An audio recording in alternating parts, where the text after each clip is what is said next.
baka tanga ako. Si Emma pa kaya? Ang layo sa'yo.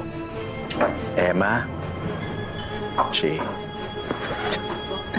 So whatever. Gawin mo ang gusto mo para lang lumayo si Danilo.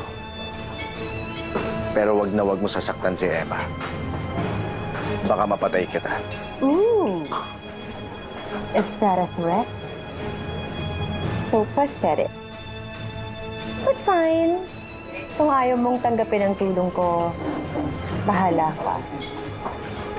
Yung plano mo, paalala kay Emma kung paano siya sinaktan ni Danilo. So lame. Sigurado ako mabibigo ka lang.